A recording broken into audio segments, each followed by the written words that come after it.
Drakor alias drama kotor ala Jokowi. Serial drama politik 2024 telah dimulai. Megawati menugaskan Ganjar maju sebagai calon presiden 2024 dan menjadikan Mahfud sebagai wakilnya guna memecah suara Nahdlatul Ulama.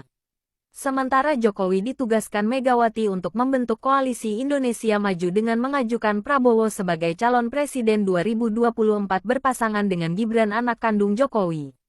Serial drama ala Jokowi sebenarnya berawal dari Pilpres 2019 yang lalu. Hasil kontrak atau bargaining politik antara Jokowi dan Prabowo yaitu Jokowi berjanji akan menjadikan Prabowo sebagai presiden 2024 dengan syarat tidak menyengketakan atau mengajukan kasus tindak pidana pemilu 2019. Di antaranya kasus pembunuhan ratusan petugas KPPS.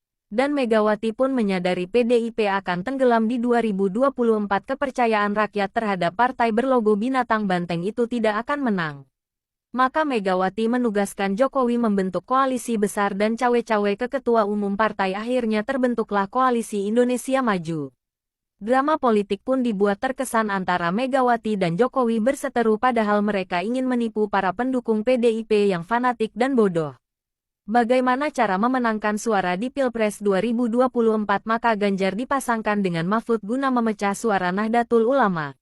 Ganjar hanya tumbal politik jika PDIP serius ingin menang di pemilu 2024 pasti akan memunculkan Puan Maharani sebagai calon presiden. Karena Megawati menyadari PDIP sudah 2 periode berkuasa dan tidak bisa menang di Pilpres 2024. Maka Ganjar dijadikan tumbal. Tetapi Megawati dan Jokowi masih tetap ingin menguasai parlemen dengan cara memajukan Gibran sang putra mahkota sebagai pasangan Prabowo. Keanggotaan Gibran dan Jokowi masih berstatus anggota partai PDIP. Keduanya belum ada pemecatan atau pengunduran diri dari partai PDIP bergambar binatang banteng itu. Segala cara pun ditempuh dengan mempolitisasi MK agar merubah syarat batas usia calon wakil presiden.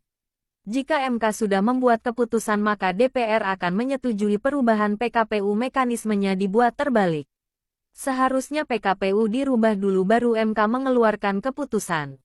Serial drama di MK pun terjadi sang paman berhasil meloloskan Gibran sebagai calon wakil presiden walaupun resiko yang akan dihadapi pemecatan jabatannya sebagai ketua bukan dipecat statusnya sebagai hakim Mahkamah Konstitusi oleh Mahkamah Kehormatan MK yang diketuai Jimli Usman berhasil melemparkan kotoran taik di lembaga hukum tertinggi.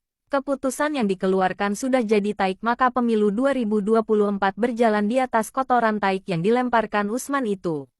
Hasil pemilu pun akan jadi taik dan presiden terpilih pun presiden taik. Dan ketua Majelis Kehormatan MK, Jimli pun bersandiwara dalam memutus pelanggaran kode etik Usman. Jika Usman diberhentikan dengan tidak hormat maka akan membuka peluang banding. Emang kalau banding kenapa rupanya? Mengapa Jimli tidak membuang Usman dari MK karena Jimli juga punya kepentingan yaitu anaknya yang saat ini menjabat sebagai Wasekjen Gerindra dan juga calon legislatif dari partai berlogo binatang Garuda itu. Serial drama semakin menarik dibuat suasana antara kubu Megawati dan kubu Jokowi begaduh dan akar rumput yang bodoh itu pun mempercayainya. Akhirnya kedua pasangan partai bergambar binatang banteng dan Garuda itu melenggang di Pilpres 2024. Keberhasilan drakor drama kotor ala Jokowi yaitu telah mewujudkan kontrak politik dengan Prabowo dan menjadikan anaknya sebagai wakil Prabowo bertujuan untuk melindungi dirinya dari jeratan hukum yang berlapis.